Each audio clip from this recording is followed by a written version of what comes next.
Olá, bom dia, meus alunos da segunda série do Colégio Energia. Vamos na aula de hoje ao capítulo 7 de Física 2, corrente elétrica. Bem, a corrente elétrica ela vai ser produzida através de uma diferença de potencial, né? Nós temos as duas plaquinhas, então ela vai sair de um lado do potencial elétrico para o outro lado do potencial elétrico. Então, essa diferença de potencial vai fazer com que ocorra uma passagem de elétrons. E uma passagem de elétrons é uma corrente elétrica. Condutores isolantes. Eu acho que aí os nomes já são bem fáceis para nós associarmos. Né? Condutor conduz eletricidade, conduz energia elétrica. Isolante não conduz.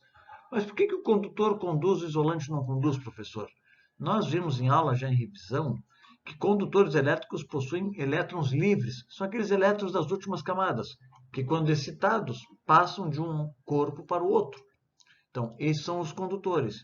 Já os isolantes são aqueles que quase ou não possuem elétrons livres, que não conduzem a corrente elétrica, que não tem como o elétron passar de um corpo para o outro.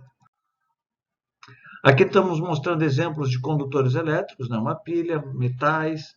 Aqui nós temos então ali o amperêmetro, o multímetro. Né? Os metais possuem elétrons livres, são exemplos de condutores elétricos. Outros condutores elétricos aqui são as soluções eletrolíticas, que o tio Rafa fala com vocês, sobre eletrólise e tudo mais. Animais conduzem também corrente elétrica. Nós conduzimos corrente elétrica. Então, nós somos condutores de eletricidade também. E isolantes elétricos, eu trouxe dois exemplos aqui, que são os vidros e a madeira. Né? São só dois exemplos, dentre outros, borracha e tudo mais. Bom, e o cálculo da corrente elétrica? Bom, para calcular a quantidade de corrente elétrica, nós vamos precisar saber a carga que está passando por uma quantidade de tempo. Então, a fórmula de corrente elétrica ela está aqui, ó. I igual a Q ou ΔQ sobre ΔT. I, intensidade da corrente elétrica, que a unidade é amperes. O Q ou ΔQ é a carga elétrica, que a unidade é coulomb. E o ΔT é a variação do tempo em segundos. Só que nós precisamos lembrar da primeira fórmula que nós tivemos em Física 2 esse ano. Eu botei aqui embaixo, ó, lembrando que ΔQ, N vezes E. ΔQ é a carga elétrica, N é o número de elétrons e E é a carga de um elétron. Vamos lá, vamos forçar a memória um pouquinho. Vamos agitar esse home office aí. Carga de um elétron. Ó, até meu cachorro latiu. Isso aí, ele acertou. Parabéns, Thor. 1,6 vezes 10 na menos 19 coulomb. Essa é a carga de um elétron, que é o valor fixo desse E.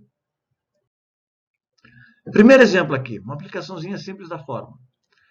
Por uma secção transversal de um fio condutor passam 15 coulomb. O que é o 15 coulomb? A carga, muito bem. Então passam ΔQ ou Q, 15 coulomb. Em 3 segundos. O que seria 3 segundos? Isso, já mataram, ΔT.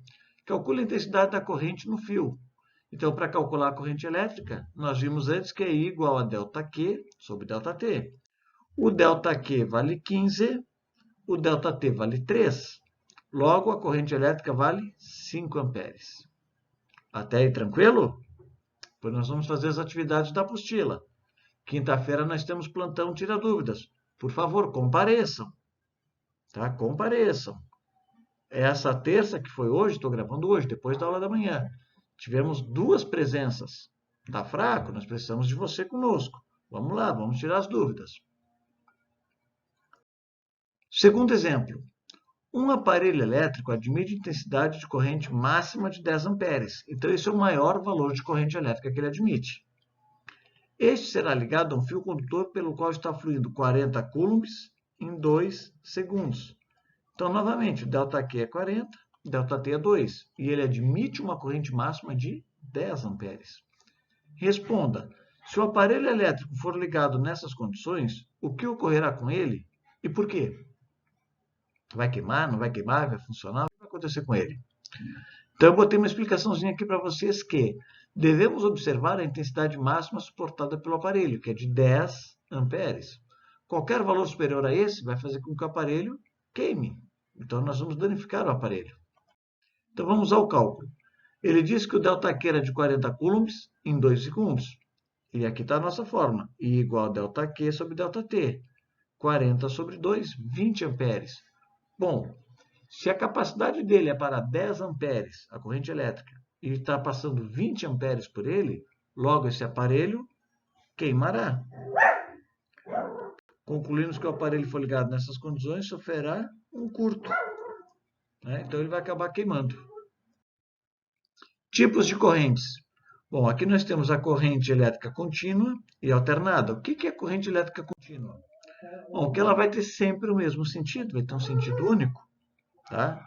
E alternada, ela pode estar alternando periodicamente ou não, geralmente periodicamente, o sentido da corrente. Tá? O gráfico da corrente.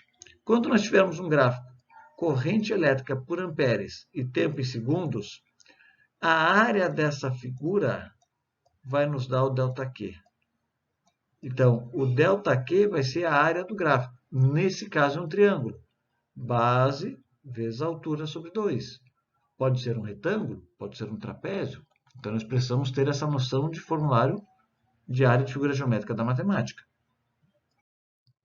Sentido da corrente. Bom, o sentido real de uma corrente elétrica, vamos lá, corrente elétrica é corrente de elétrons. Se o elétron é negativo, ele vai ser atraído por quem? Pelo polo positivo. Então, ele vai partir do negativo para o positivo. Esse é o sentido real. Qual é o sentido convencional? O contrário. Então, convencionalmente, se trabalha no ensino médio que a corrente, os elétrons vão do negativo para o positivo. Então, aqui, ó, está a explicação para nós. Elétrons com carga negativa mostram em direção do potencial positivo. Vai do negativo para o positivo. E o convencional, ao contrário. Muito bem. Efeitos da corrente elétrica. Ai, que bonitinho, né? Então, nós temos aqui efeitos térmicos, que é o aquecimento, efeito químico, por exemplo, a eletrólise, que tu vai estar fazendo, efeito magnético, que a corrente elétrica pode alterar, por exemplo, a marcação de uma bússola, e isso torna. Efeitos fisiológicos, né, que são correntes que podem, através de seres vivos, pode causar uma contração no músculo, se usa até para fisioterapia, os efeitos fisiológicos, aqueles choquezinhos para fazer com que o teu músculo entre em movimento. Efeito luminoso, que é o mais comum para nós, né? Galera, bons estudos, espero todos vocês, ou quem puder, e eu sei que você pode, quinta-feira de manhã, tirando dúvidas, façam os exercícios do capítulo 7, beleza?